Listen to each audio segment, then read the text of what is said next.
할렐루야. 오늘 수요 저녁 예배에 오신 성도님들을 주님의 이름으로 축복하고 또 환영합니다. 특별히 영상으로 각자의 자리와 또 처소에서 이 예배에 동참하시고 계시는 성도님들에게도 하나님의 은혜와 평강이 넘치기를 원합니다. 오늘은 히브리서 11장 1절에서 7절에 있는 말씀을 가지고 같이 한번 하나님의 말씀을 살펴보기를 원합니다. 우리 지난주까지는 히브리서 10장 39절에 있는 말씀을 우리가 나눴고, 이제 오늘서부터는 이제 거의 히브리서가 우리 결론 부분으로 해서 이제 달려가고 있는 것 같습니다. 우리가 히브리서 11장을 이제 교회에서 신앙생활하면서 이제 많은 들은 이야기는, 그러니까 요즘에는 그런 생각을 한번 해보게 됩니다. 자꾸만 우리가 이제 주일학교 때라든가 신앙의 교육을 통해서 또 남의 간증들을 통해서 또 설교 말씀을 통해서 귀동량으로 이렇게 내가 믿음을 쌓았다면, 이 코로나 팬데믹 시간에는 조금 더 이렇게 하나님의 친밀한 또 교제와 관계성 속에서 우리가 말씀을 관찰하고 또 조금 다른 시각에서 한 번 더 특수한 상황 가운데서 말씀을 상고하다 보니까 이제 내 눈으로 직접 한번 읽고 또 통독해보고 또 연구해보고 또 이 말씀을 나의 내면화시켜서 이 실제가 될 수 있도록 그런 믿음의 연습을 우리가 이 코로나 기간에 하고 있는 것 같아요. 흔하게 저도 어렸을 때 이 신앙생활하면서 교회에서 이 고린도전서 15장은 부활장, 또 히브리서 11장은 믿음장, 뭐 이런 여러 가지 그냥 별칭을 붙여줘서 쉽게 교육하기에 이렇게 가르쳐줘서 우리가 이 성경 말씀을 이제 접근했는데, 그렇게 나누다 보니까 정확한 어떤 이 조금 더 현미경으로 관찰해 보면 꼭 그런 것만은 아니다라는 것을 보게 돼요. 여기만 믿음장이고 나머지는 그러면 뭐 다른 믿음장이 아닌가라는 이제 좀 반문을 갖게 되죠.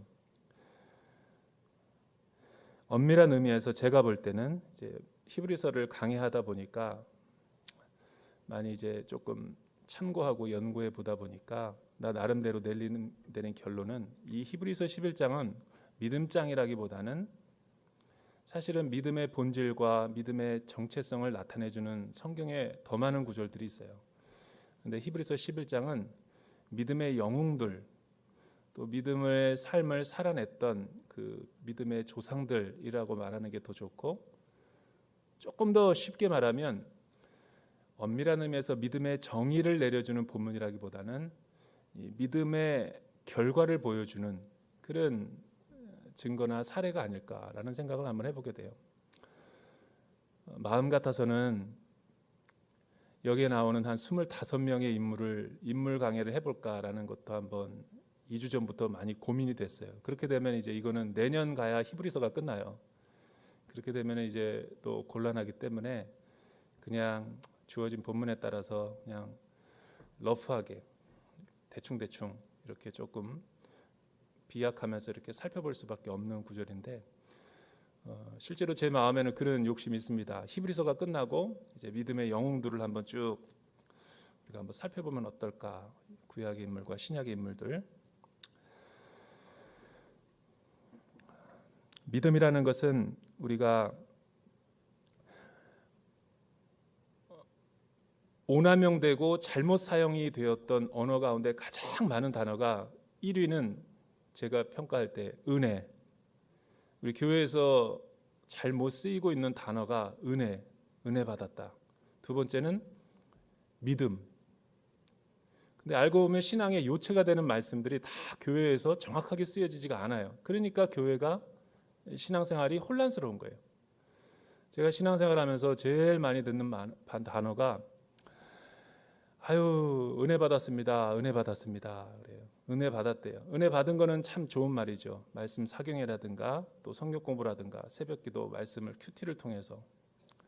그런데 뭐에 대해서 은혜를 받았죠? 라고 내가 욕심을 가지고 물어보면 글쎄요, 제가 뭐에 대해서 은혜 받았죠? 라고 묻는 성도님들이 왕왕 있어요.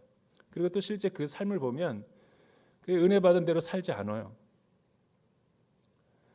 여러분, 은혜라는 것은 저도 청년 때 신앙생활할 때 참 많이 속아 넘어갔지만 말로 표현하기에 가장 애매할 때 은혜 받았다라는 거 쓰는 거 아니에요.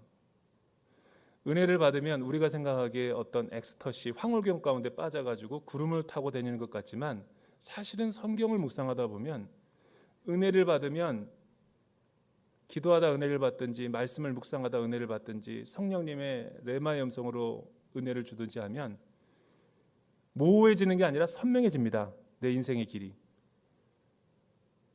그런데 우리는 은혜를 받았다라는 것을 두리뭉실한 단어로 쓰니까 청년들이 더 헤매는 거예요. 영적으로. 저는 그거는 바람직하지 않다고 봐요. 그래서 청년들을 피를 끓게 하는 거는 안 돼요. 감정적이고 즉흥적으로 자신의 비전과 진로를 선택할 수 있도록 인도하는 것은 영적인 목자들이, 리더십들이 잘못하고 있는 거예요. 오히려 은혜를 받으면 내면화가 되고 성숙이 되고 차분하게 자신의 모습을 관조할 수 있게 되고 그 주신 은혜와 힘을 가지고 내면의 영성을 통해서 정확하게 선택하는 거죠. 차가울 정도로. 그게 은혜 받았다라는 거예요. 믿음의 두 번째 단어가 어떻게 교회 안에서 오남용되고 있는가. 저 어릴 적에 제가 신앙생활하던 모교회 가보면 참 그렇게 제 어린 나이에도 보면 참 이게 문제 많은 성도님들이 참 많았던 것 같아요. 제 모교회가 그렇다는 거예요. 교회도 그리 크지 않지만.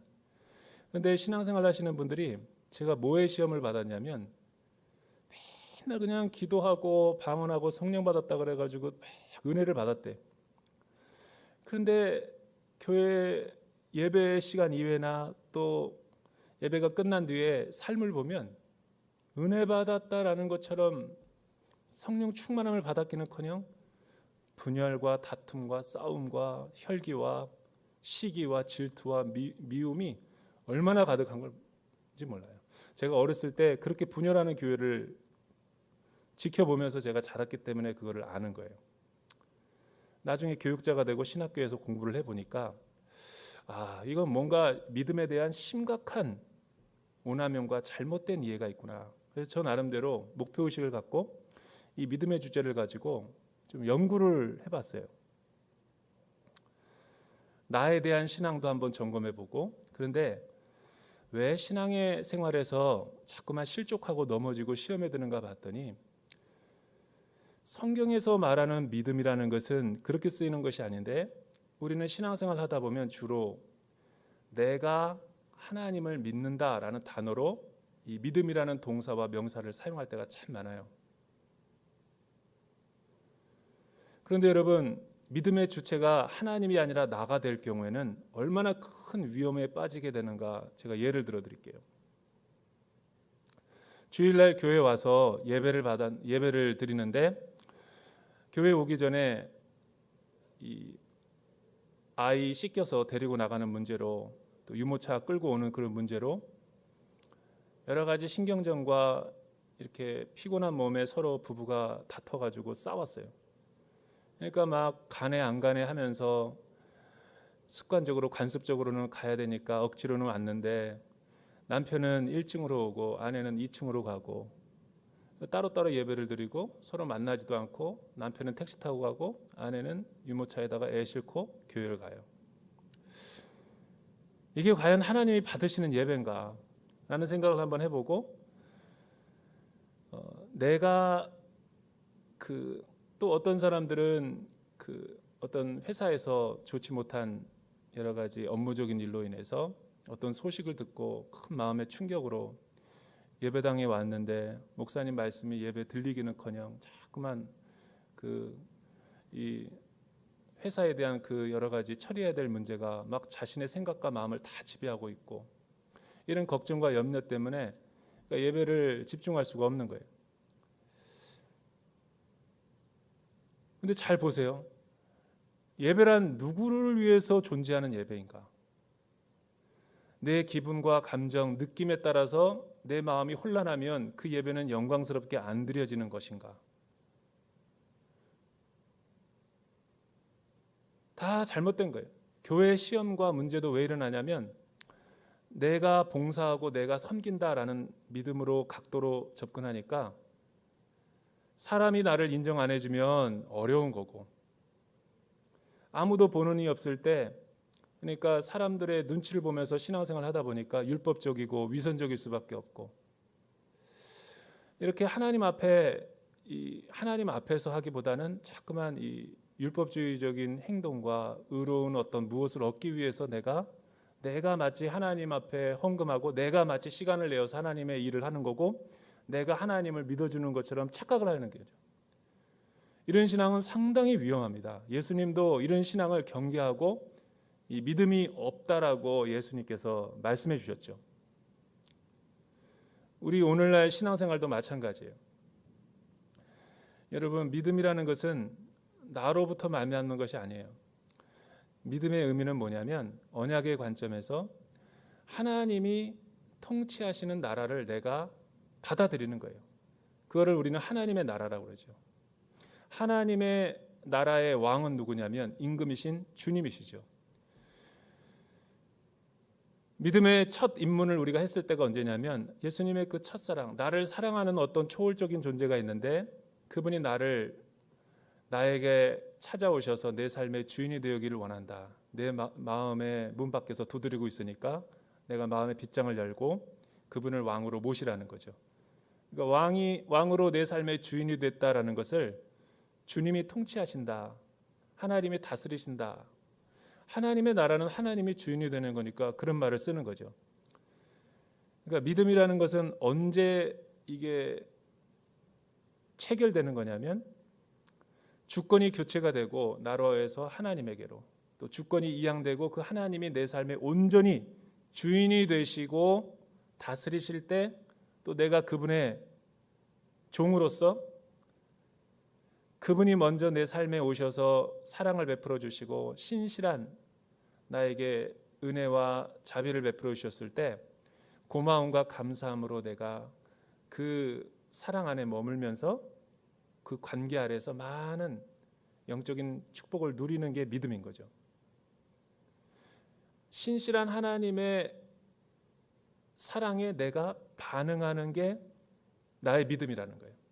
근데 만약에 이런 하나님의 사랑을 의식하지 못하고 하나님이 내 삶의 주인 된다라는 믿음의 주도권, 믿음의 시작과 끝, 믿음의 통치자, 내 인생의 절대 주권자, 주인, 이거를 빼놓고 이 성경에 나오는 말을 믿음은 바라는 것들의 실상이요 내가 하나님을 믿는 것으로 해석을 하니까 이 신앙이 자꾸만 뒤죽박죽이 되는 거예요. 그래서 성경에서 가장 믿음의 의미, 믿음의 본질을 가장 잘 보여주는 성경은 다음 주에 살펴보게 될 창세기 12장의 아브라함의 믿음인 거예요. 그래서 하나님이 아브라함을 유대인이나 헬라인, 이방인의 모든 믿음의 조상으로 세우신 거죠. 믿음이 시작된 게 아브라함 때부터니까 아브라함의 오리진을 보면 우리가 믿음이 무엇인가를 알 수 있는 거죠. 아브라함이 하나님을 믿었습니까? 아니면 하나님이 아브라함에게 찾아오셨습니까? 창세기 12장을 보면 그의 아버지 데라가 죽은 다음에 하란으로 옮겼을 때 인생의 허무함과 무의미를 느끼고 외롭게 있을 때 하나님이 찾아오신 거죠. 일방적으로. 그거를 하나님이 우리의 삶의 주인이 되어주시고 개입이 되어주신 사건으로 볼 수 있는 거예요. 그런데 하나님이 먼저 내민 손길에 아브라함이 어떻게 반응했습니까? 그게 두 번째 인간의 반응으로서의 믿음인 거예요. 그러나 그거는 진짜 믿음이 아니에요. 저와 여러분이 다 그렇게 하나님의 사랑을 받아들였다고요. 그러니까 아브라함은 다 완전하지도 않았고 연약했고 불안했고 두려웠고, 그러나 하나님이 우리의 삶의 주인이 되어주시니까 아브라함이 점점 믿음이 성장하고 성숙하고 또 언약을 신뢰하게 되고, 그러면서 아브라함은 믿음의 장성한 분량에 이르게 되는 거죠. 그리고 그의 하나님의 신실함에 대한 그의 믿음의 반응을 통해서 이것을 의로 여기셨다. 여기까지만 볼 때 믿음이라는 건 뭐냐면 나로부터 시작되는 게 아니라는 걸 아는 게 중요한 거예요. 하나님이 먼저 우리에게 손을 내밀어 주는 사건이죠. 아무 자격도 없고 공로도 없는데. 그러면 뒤집어 보면 부부의 언약 관계를 표현할 수 있는데 부부 언약 관계에서 남편이나 아내 쪽에서 배우자가 신실하지 못한다 그래서 그 언약이 파기가 됩니까? 그렇지 않아요. 아무리 우리가 불성실하고 불신실하다 할지라도 그 하나님의 신실함으로 인해서 우리의 믿음이 계속해서 성장하고 성숙하는 거죠. 그래서 우리 믿음의 조상들은 이런 구원의 순례의 여정을 9가지 단계로 표현했어요. 제가 주일날 설교 때 한번 언급한 적이 있죠. 구원의 우리 순례의 여정을 보면 이렇게 놀라운 하나님의 은혜를 좀 체계적으로 설명해야 되겠다. 그래서 우리가 어떻게 그리스도인이 되었는가를 9가지 단계로 구분한 도표가 있어요. 먼저 우리가 하나님을 알게 된 것은 나의 믿음이 아니라 하나님의 부르심이죠. 그것을 소명이라고 그러는 거예요. 하나님이 먼저 불러주지 않으면 우리 가운데 누구나 하나님의 자녀가 될 수 없어요. 두 번째는 하나님의 부르심에 의해서 우리는 물과 성령으로 거듭나는 중생을 경험하게 되는 거예요. 중생이라는 것은 뭐냐면 born again. 하늘의 사건이 내 마음 가운데 이루어지는 거죠. 세 번째는 거기서 회심이 일어나는 거예요. 컨버전. 회심이라는 것은 뭐냐면 하나님이 내게 은혜를 주실 때, 중생의 체험을 하게 하실 때, 부흥이 올 때 내가 죄인됨이 느껴지고 내가 얼마나 심각한 죄인이라는 것을 자각하게 되는 거예요. 그래서 그거를 회심이라고 하죠. 지금까지 살던 방향에서 하나님이 인도하시는 방향으로 유턴하는 거죠. 예전에는 세상을 섬겼던 사람들이 은혜를 받고 나서 하나님의 일에 소속감을 가지고 살아가는 게 회심 때문이죠. 네 번째는 바로 여기서 믿음이 나오는 거예요. 믿음. 이때 믿음은 나의 믿음이 아니라 하나님의 믿음이고, 이때 믿음이라는 것은 신앙을 말하는 거예요. 나의 신앙.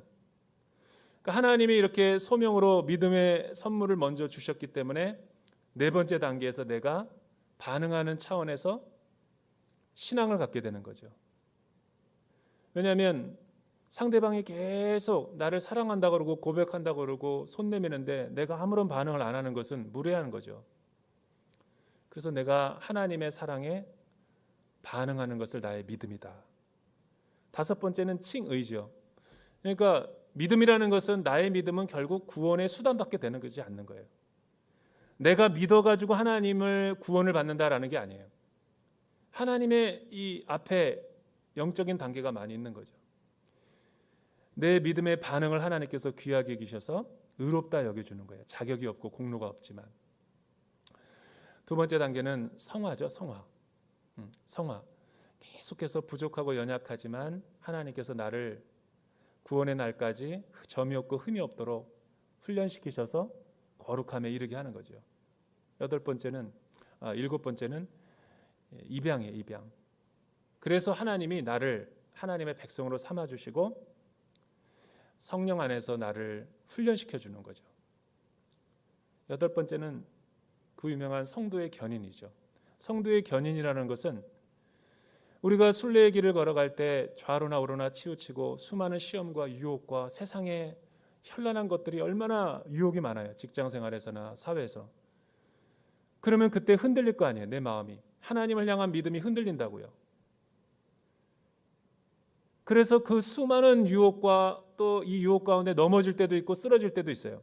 그렇다고 하나님이 우리에 대한 사랑을 취소하시나, 우리를 향한 구원의 계획을 없애버리시는가? 율법주의자들은 그렇죠. 이단들이 사용하는 방법이 바로 그런 거예요. 그러니까 신앙에 혼란이 있는 거예요.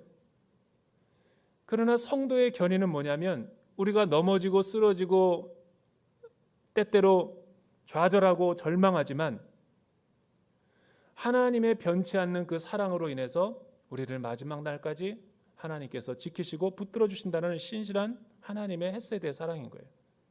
마지막 아홉 번째가 뭐예요? 하나님 부활과 영원한 소망을 갖게 되는 영화로운 단계죠. 그런데 아마 모르긴 몰라도 우리가 있는 이 히브리서 공동체 사람들이 위기를 경험하고 있는 것은 서너 가지 여러 가지 문제가 있었던 것 같아요. 물리적인 핍박이 있었던 상황이었던 것 같고, 재산이나 육체적인 고통이 가해지는 상황이 있었을 것이고, 또 어떤 믿음의 연약한 지체들은 이단의 사이비의 교리에 빠져가지고 잘 다니던 신앙생활을 떠나가지고 자기의 외로움을 충족시키기 위해서 사이비 교단에 들어가거나 또 예수 그리스도의 피를 부정하고 타 종교로 개종하는 사람들이 있는 거예요. 또 세 번째는 모태 종교죠. 태어났던 유대교 예루살렘의 모든 사람들이 디아스포라 유대인들에게 회유하고 협박을 하는 거예요. 돌아오라고. 그 거짓된 나사렛 예수 종교를 버리고 참된 예루살렘 성전의 제의와 예배 가운데 오라고 계속 회유하는 거죠. 이런 상황 가운데 넘어가지 말아야 되는데, 무늬만 교회를 다니는 것 같았지 이런 회심과 중생의 경험을 하지 못한 혹 일부 사람들이 흔들렸던 것 같아요. 그리고 실제로 넘어갔던 사람들이 있고. 그러니까 지금 상황의 문제의 핵심은 뭐냐면, 내가 세상의 유혹과 순례의 길에서 넘어지고 지치고 쓰러져서 필요해서 주저앉아 있는 사람들에게 구원에 잃어버린다 얘기를 하는 게 아니에요. In Christ, 믿음, 신실한 언약에 있지만 지쳐서 감정에 너무 힘든 상황 가운데 있는 사람에게 믿음이 없다, 있다를 말하려는 것이 아니라 배교의 위기 가운데 있는 사람들. 그러니까 굉장히 메시지가 강렬하죠. 예수 그리스도의 피를 부정한 사람들이 어찌 한번 흘러 떠내려간 사람들이 어떻게 구원을 얻겠느냐. 여러분, 넘어지고 쓰러지는 것은 다시 회복될 수 있지만 믿음의 경주에서 경주를 포기한 사람들은 거꾸로 돌려가거나 타 종교로 넘어가 버린 사람은 하나님도 구원의 때를 잃어버린 사람들에게는 어떻게 할 수 있는 방법이 없죠.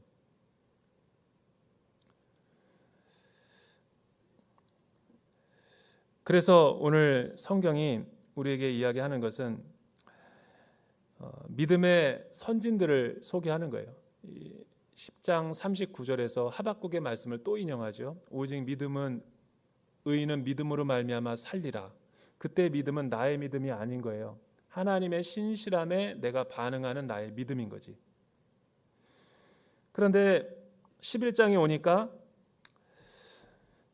이 믿음의 승리를 경험한 사람들의 삶을 회고해 보는 거죠. 많은 성경의 인물들이 있는데 아브라함 이전에 세 부류의 사람을 얘기하는 거죠. 첫째는 아벨, 두 번째는 에녹, 세 번째는 노아. 근데 1절과 2절을 보니까 믿음은 바라는 것들의 실체다. 또 보지 못하는 것들의 증거다. 그래서 믿음으로 살았던 영웅들은 이 믿음으로 인정을 받았다. 두 가지를 이들이 가졌다라는 거죠. 첫째는 보이지 않는, 눈에 보이는 세계보다 눈에 보이지 않는 믿음의 세계가 실제다라는 것을 믿었다라는 것이고, 두 번째는 그 보지 못하는 사건들의 증거, 컨빅션 혹은 이 근거의 말씀, 하나님 말씀을 이 증거다라고 표현한 거예요. 이 두 가지 메시지가 이 믿음의 모든 영웅들이 공통적으로 살았다라는 이 결과들이고 증거라는 거죠. 다 시대가 틀리고 상황이 틀리고 저마다의 믿음의 위기가 달랐어요. 그러나 공통점은 그들이 시험과 유혹이 찾아올 때 눈에 보이는 그림자에 불과하고 잠시 있다가 지나쳐버리는 실제가 아닌 것들에 눈을 둔 것이 아니라 그들은 끝까지 신실하신 하나님이 자신들을 버리지 않을 것을 믿었고 영원한 세계가 있다라는 것을 확실히 하나님의 약속과 신실하심과 말씀을 의지해서 이겨냈다라는 거예요. 그리고 그들은 흔들릴 때마다 보지 못하는 것들의 증거, 하나님의 구원의 말씀을 묵상하고 들으면서 그 모든 위기들을 극복해냈다라는 거예요. 어떤 내용이 있는지 한번 살펴보죠. 우리 4절에서부터 4절 먼저 읽어볼까요? 4절 말씀 아벨 같이 읽어보죠. 시작. 믿음으로 아벨은 가인보다 더 나은 제사를 하나님께 드렸고 이로써 그는 의롭다는 인정을 받았습니다. 하나님께서 그의 예물에 대해 인정해 주셨습니다. 그는 죽었지만 믿음으로 여전히 말하고 있습니다. 신실함으로 하나님의 언약 안에 머물렀던 아벨의 믿음, 먼저 아벨의 사례부터 한번 살펴보도록 하죠. 여러분, 아벨에 대한 이야기는 이 창세기 4장에 나와 있어요. 창세기 4장에 그 원 본문이 나와 있는데 성경이 증언하기를 아벨은 가인보다 더 나은 예배를 제사를 드렸다. 그래서 하나님은 그를 의롭다라고 인정을 해 주었다. 즉 하나님께서 그의 예물에 대해서는 인정해 주셨지만 가인은 그렇지 않았다는 거예요. 그리고 그는 시기와 질투 때문에 가인에게 의해서 형제에 의해서 살인을 당했지만 그는 죽어서도 그의 땅에 피가 흘러서 오고 가는 모든 세대에게 믿음의 웅변을 해주고 있다라는 것을 소개해 주는 거죠. 그런데 우리가 고정관념을 좀 깰 필요가 있어요. 왜 아벨이 가인보다 더 나은 제사를 드렸는가? 추수감사절날 제가 촌국을 할 때 우리 교회 전도사님이 뭐 많은 이렇게 이야기를 해주고 설교를 해주고 막 그랬는데 종례 해석은 이 부분을 어떻게 해석을 했냐면 아벨은 양을 가축을 제사의 예물로 드려서 하나님이 기뻐하셨고 가인은 농사꾼이었는데 이 곡물의 제사 조금 더 가치가 떨어지는 제물을 드려서 예배해서 하나님이 기뻐하지 않으셨다. 이거는 너무나 나이브한 해석이에요. 이렇게 해석하게 되면 굉장히 많은 성경에 상충하는 부분이 생기죠. 왜? 레위기를 보면 소제나 곡식 제사가 있는데 그러면 레위기에 그런 것이 쓰여져 있지 않아야 되잖아요.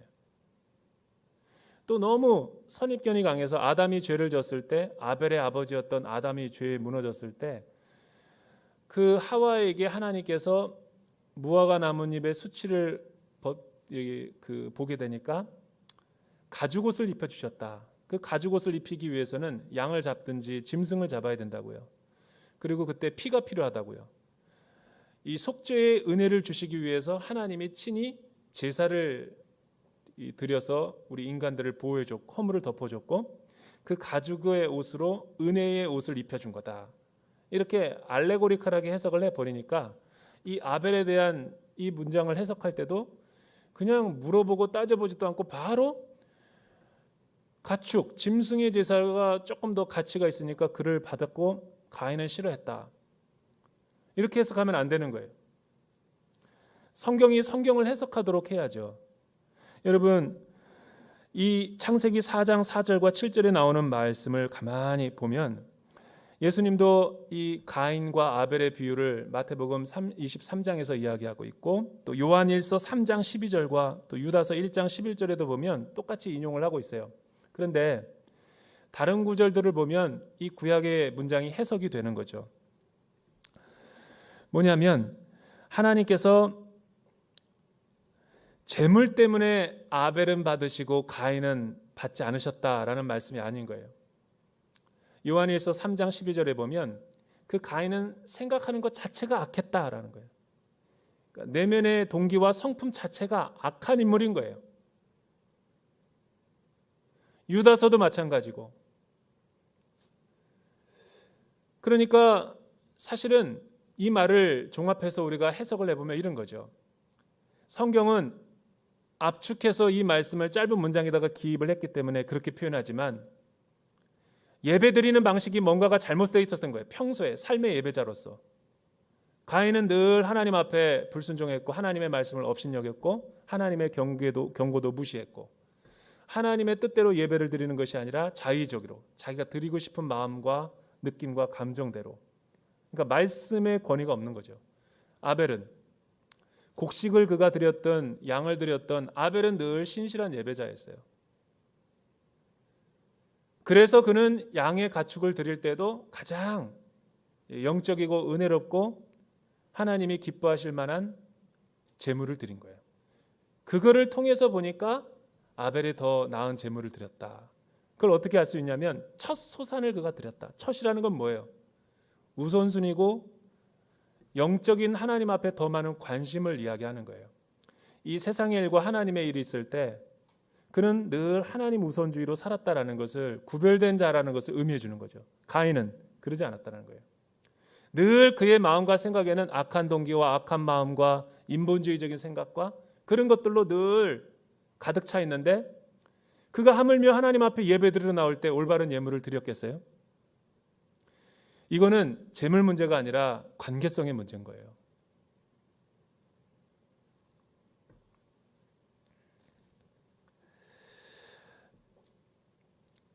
우리가 오늘 하나님 앞에 예배드리러 나왔지만 나는 아벨과 같은 예배자인가? 가인과 같은 예배자인가? 아벨은 늘 눈에 보이는 현란하고 유혹이 많고 시대의 여러 가지 그 시류에 영합하고자 하는 많은 타협의 손길들이 있지만 늘 그의 마음은 눈에 보이는 세상에 있는 것이 아니었어요. 영원한 나라, 하나님의 보이지 않는 믿음의 세계. 가인은 바람에 나는 것처럼 늘 일부동하고 이 예수를 믿는 것 같으면서도 결정적인 순간에 우선순위를 놓쳐버리고 눈에 보이는 세상을 더 번영주의와 세속주의와 성공주의에 물들어가지고 물질 만능주의에 물들어가지고 늘 그런 것들을 쫓아다니며 살아가는 신앙인들이 없어야죠. 없어야 된다고요. 아벨은 여기에서 승리했다라는 걸 모르고. 왜? 그는 늘 하나님께서 자신에게 베풀어 주시는 신실한 사랑을 잊지 않았던 거예요. 첫사랑을 잃어버리지 않은 거죠. 여러분, 그가 시기와 질투에 의해서 가인에 의해서 죽을 때 아벨은 어떻게 이런 성품의 사람이 됐을까? 똑같은 같은 배에서 난 자녀들인데 아담이 하와가 얘기해 줬겠죠. 자녀들을 양육하면서 내가 이 하나님의 선악과를 따먹으면서 엄청난 중한 죄를 졌는데 너는 결코 그래서는 안 된다. 그런데 한 녀석은 들었고 한 녀석은 그게 뭐가 그렇게 중요하냐고 허투루 들었던 거죠. 여러분, 그런 이야기를 지금 하는 거예요.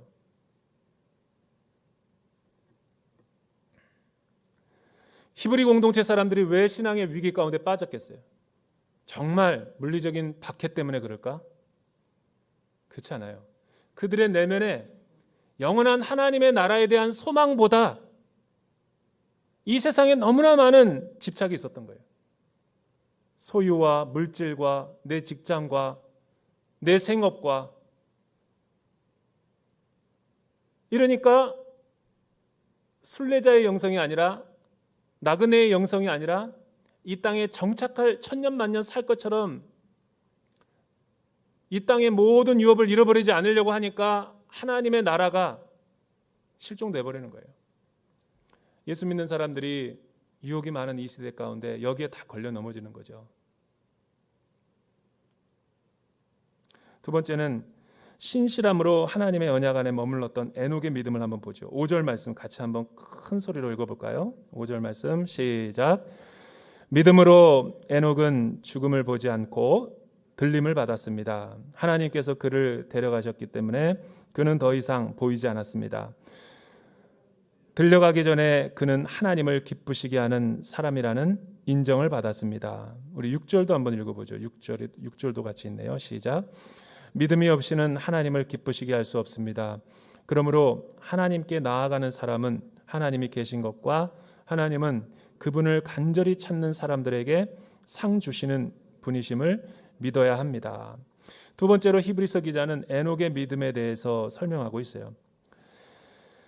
창세기 5장 22절에 보면 에녹에 대한 이야기들이 쭉 열거가 되고 있어요. 여러분, 에녹 당시는 어떤 시대였습니까? 매우 패역하고 죄악이 관영하고 하나님 보시기에 매우 슬픈 상황이었어요. 시대가 얼마나 패역하고 타락했는지 하나님의 심판이 곧 임박했던 때가 바로 에녹의 때였던 거죠. 그런데 성경에 유일하게 성경에 유일하게 그는 죽음을 보지 않고 하나님의 나라로 영원한 세계로 들림을 받은 유일무이한 사람이 에녹인 거예요. 에녹은 굉장히 중요한 사람이죠. 에녹이 몇 살을 살았는가? 그의 생애에 뭐 자세한 내용도 없어요. 디테일하게.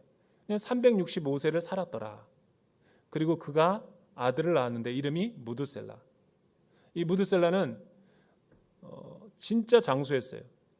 그러니까 타락하기, 이 홍수 심판이 임하기 전이니까 900세까지 살았던 거죠. 이 짧은 인생밖에 없는데 성경이 오늘 표현하는 것은 그는 믿음으로 하나님 앞에서 늘 동행하는 삶을 살았다. 이거를 어떻게 우리가 유추해낼 수 있겠어요? 유다서를 묵상하고 또 이 에녹이라는 인물의 자료가 굉장히 빈약한데 유추해 볼 수 있는 것은 그의 아들 무드셀라인 거예요. 그러니까 창세기 5장에 보니까 이 에녹이 무드셀라를 낳기 전에 365년을 살았는데 300년을 하나님과 동행하였더라라고 힌트가 나와요. 그러니까 65세 때 무드셀라를 낳았는데 무드셀라를 낳고 그의 인생의 터닝 포인트가 뭐가 만들어진 거죠. 회심과 중생이 오고 그의 믿음이 들어온 거예요. 이유는 잘 모르겠어요. 아마 뭐 난임 부부였는데 하나님 앞에 소원을 했더니 진짜 약속의 자녀로 순모임에 갔다가 순원들이 항아리기도 해줬더니 진짜 임신이 돼서 낳았더니 이제 이게 회심 사건인 거죠. 저와 여러분 다 그런 게 있잖아요. 초월적인 은혜와 하나님의 주권으로 위기를 벗어난 구원의 경험 다 있어요. 하나님이 왜 이런 구원의 은혜를 베푸시냐면 나는 너의 하나님이고 너희는 나의 백성이 된다라는 것을 관계성을 확인해 주기 위해서 나의 주되심을 인정할 것을 깨닫게 하기 위해서 주시는 거예요. 어쨌든 이 사건을 통해서 그는 예수님을 믿게 됐어요. 하나님을 신뢰하게 됐다고요. 그리고 한 번도 300년 동안 하나님과의 관계성에서 동행하지 않았던 적이 없었다라고 표현하는 거예요. 무드셀라는 창을 던진다라는 이름의 뜻인 거예요. 마치 고대 세계에서 전쟁을 벌일 때 제일 위협적인 사람이 누구냐면 창을 던지는 사람이에요. 왜냐하면 그가 강력한 가공할 만한 이 무력이 있었기 때문에 많은 사람들이 다 패배하는 거죠. 그래서 마을 사람들이 그렇게 질문했을 거예요. 저 사람 언제 죽나? 저 사람 언제 죽나? 그러니까 저 사람이 강력한 장수와 용사에 죽을 때 기다리고 있는 거죠. 때를. 그가 창을 던진다라는 것은 뭐냐면 하나님이 인류를 향해서 창을 던지는 때를 기다리고 있는 거예요.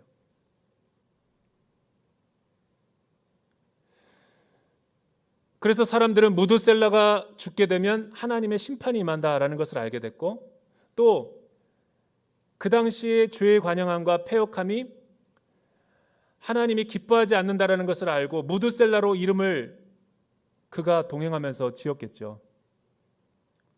그러면서 그는 자신에게 구원의 은혜를 베풀어 주신 하나님을 신실하게 그 언약 안에 머물면서 주님의 주되심을 인정하면서 살았던 거겠죠.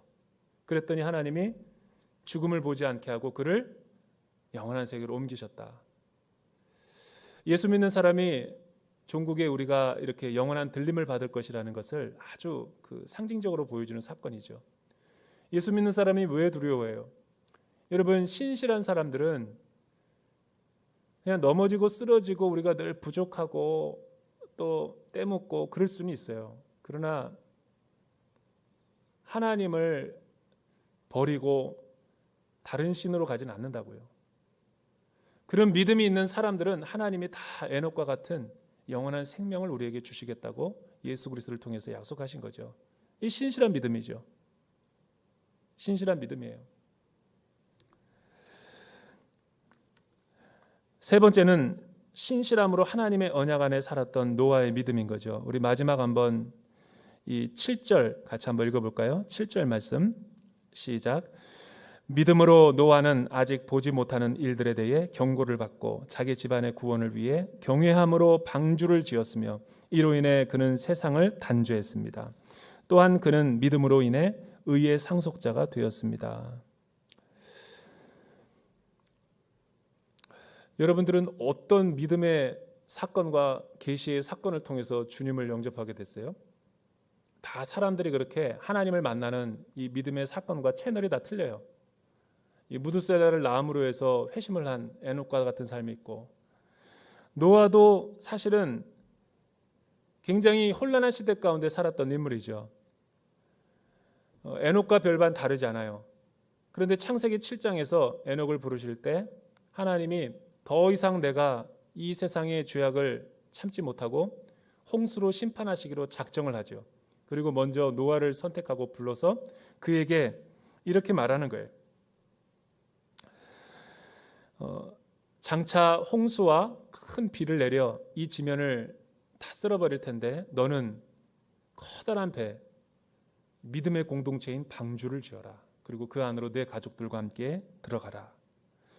그런데 하나님이 그에게 이런 명령을 내렸을 때가 120년 동안, 그러니까 그는 하나님 한 번 말씀을 듣고 120년 동안 아무런 먹구름 하나 안 끼는데도 하나님이 그 약속하시고 명령하셨다는 그 말씀을 기억하면서 신실하게 반응을 했다라는 거죠. 순종했다라는 거죠.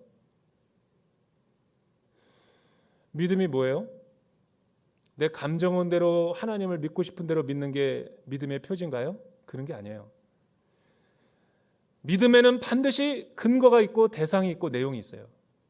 믿음의 영웅들이 믿었다라는 것은 하나님의 이름을 믿었다라는 것이고, 하나님의 성품을 의심하지 않았다라는 것이고, 그의 나라의 주권을 의심하지 않았다라는 것이고, 하나님이 자신들에게 말씀하시고 약속하신 그 약속의 구원의 말씀을 잊어버리지 않았다라는 거죠.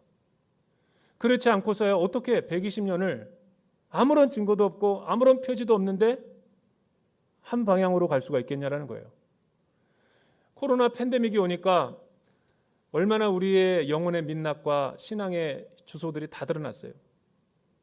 내가 꽤 괜찮은 목사인 줄 알았는데 재난이 오니까 목사들도 별 수 없구나. 늘 신실하고 주님만 바라보고 주님만 의지하고 주님을 위해서 순교하고 희생할 줄로 알았던 나의 믿음이 얼마나 비참한지 그 실상을 보여주는 거예요. 내가 너무나 믿음이 없다라는 것을 알게 해주는 거예요.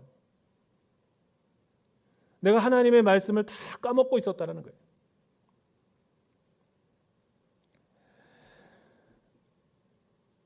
노아는 하나님을 경외하는 삶을 살았대요. 그리고 그는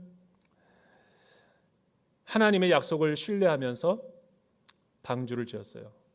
키도 없고 돛도 없고 닷도 없고 엔진도 없고 아무것도 없어요. 바지선이야, 바지선. 뗏목. 어디로 가라는 것도 없고. 근데 왜 그가 120년 동안 무의미한 일을 그렇게 했을까요? 세상 사람들 보면 손가락질 했을 거예요. 왜냐하면 예수님이 말씀하시던 노아의 당시도 보니까 아무 일이 안 일어났던 것처럼 소도 팔고 장가도 가고 연락하고 서로 마시고 그런 일을 했다고 하니까 오늘날 우리의 시대와 별반 차이가 없는 거죠.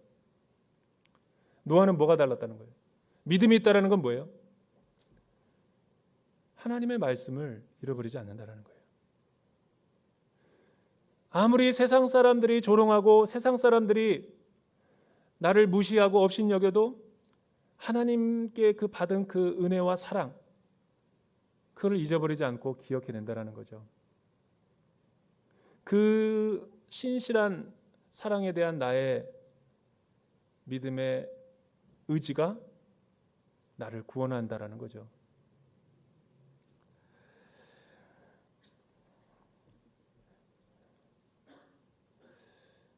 그래서 어떤 신앙의 주석가는 이 믿음은 바라는 것들의 실상이요 보지 못하는 것들의 증거다. 이 실상이라는 것은 실체죠, 실체. 그러니까 믿음은 바라는 것들의 실상이다라는 것은 믿음의 세계는 실제라는 거예요. 영의 세계.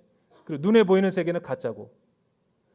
그리고 또 믿음은 바라는 것들의 보지 못하는 것들의 증거다 할 때 증거라는 것이 뭐냐면 경고, 계시, 메시지, 말씀. 왜 하나님이 보이지 않는 세계, 장차 이루어질 세계에 대해서 말씀을 주셨을까요? 신앙이 흔들릴 때가 있는데 그 경고의 말씀을 듣고 우리로 하여금 반응하라는 거예요. 이 코로나를 가만히 보면 많은 해석이 있지만 경고의 메시지도 있는 거죠. 다시 준비하라는 거죠. 우리 믿음의 재정비를. 이런 경고가 없으면, 경고를 듣는데도 노아처럼 내가 참 믿음이 없었구나 회개하고 돌이켜서 신실하게 다시 주님을 의지하는 사람이 있는가 하면 노아의 당시 사람들처럼 행하는 사람들 분명히 있다라는 거예요. 이게 갈라지는 거예요.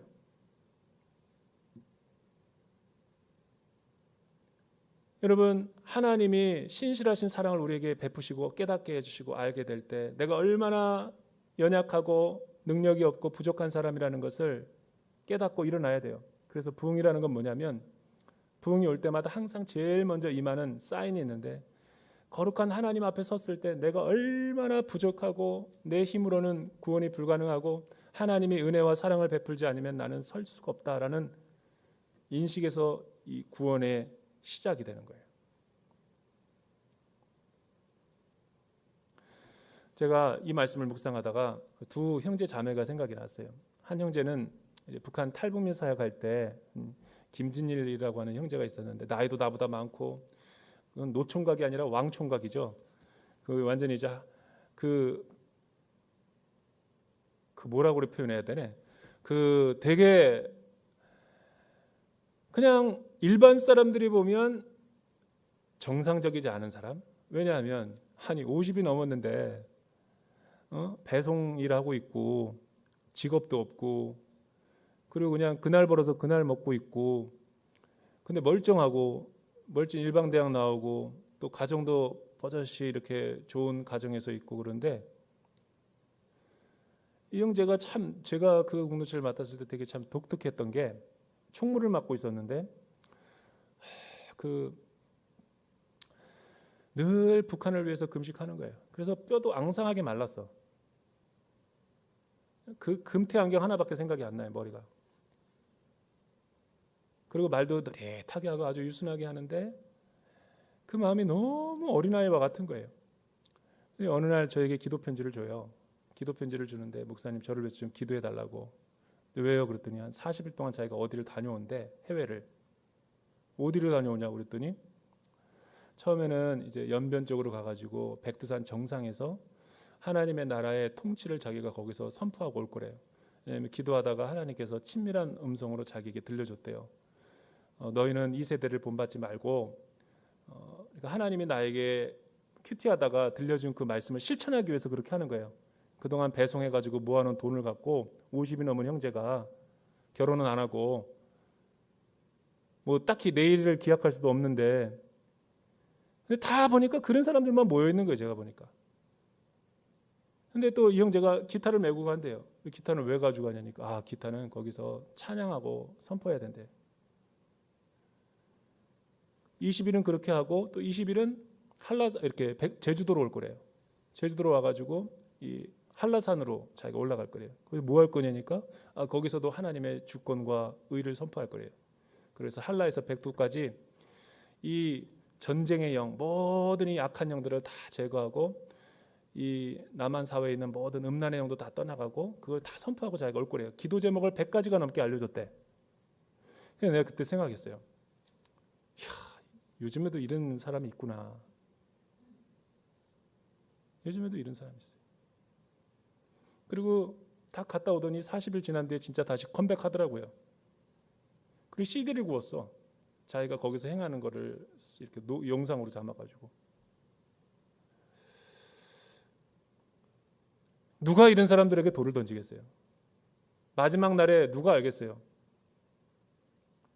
또 하나는 자매는 제가 중국에서 5년 동안 있는데 어느 날 성도로서 한 분이 오신 거예요. 그분도 싱글이에요.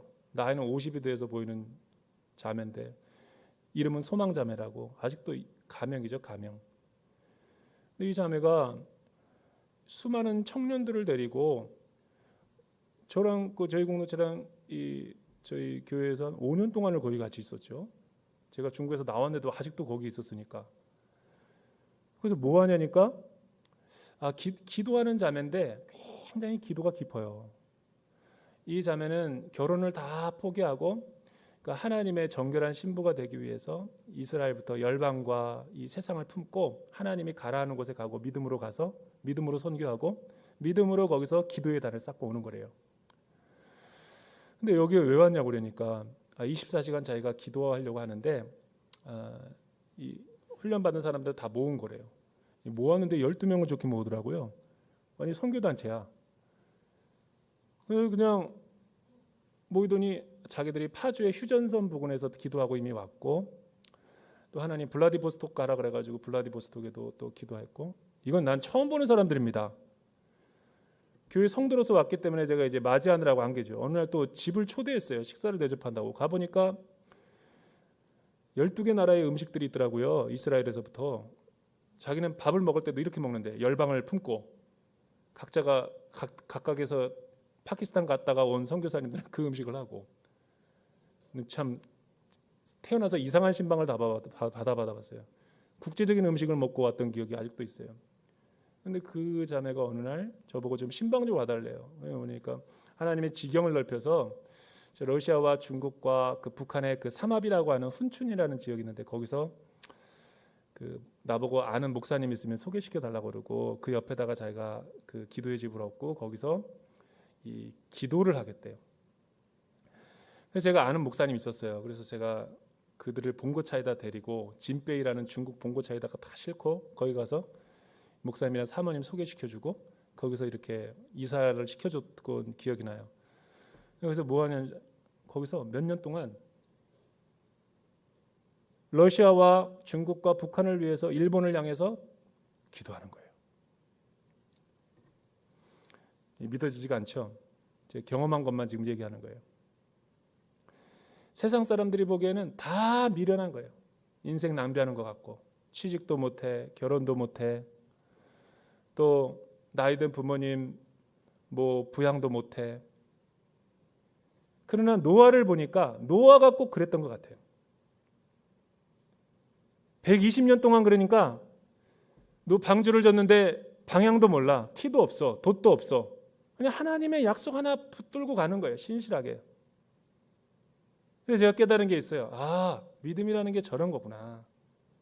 사람의 생각으로 판단이 될 수 있는 게 아니에요. 믿음은. 하나님과의 나와의 언약적 사랑이기 때문에 주님이 아시는 거예요. 그 기쁨을 누가 앗아갈 사람이 없어요. 여러분 그런 때가 언제였어요? 히브리서 공동체 사람들이 언제 그런 때가 있었을 것 같아요? 그런 달콤한 사랑이 있었겠죠. 그런데 이 눈에 보이는 세상 가운데 현실이 더 믿음의 세계보다 더 크게 보이고 더 그것들이 더 소중하고 우선순위로 잡힐 때는 이런 모든 것들이 뒤바뀌는 거예요. 히브리서 공동체는 이걸 우리에게 말하는 거예요. 사랑하는 여러분, 주님이 오실 때가 가까웠는데 우리 믿음을 재단장하기를 주님의 이름으로 축원합니다. 그래서 정결하게 하고 깨끗하게 하고 순결한 등잔을 잘 준비해서 정말 얼마나 내가 이 믿음의 무게가 영광의 무게가 얼마나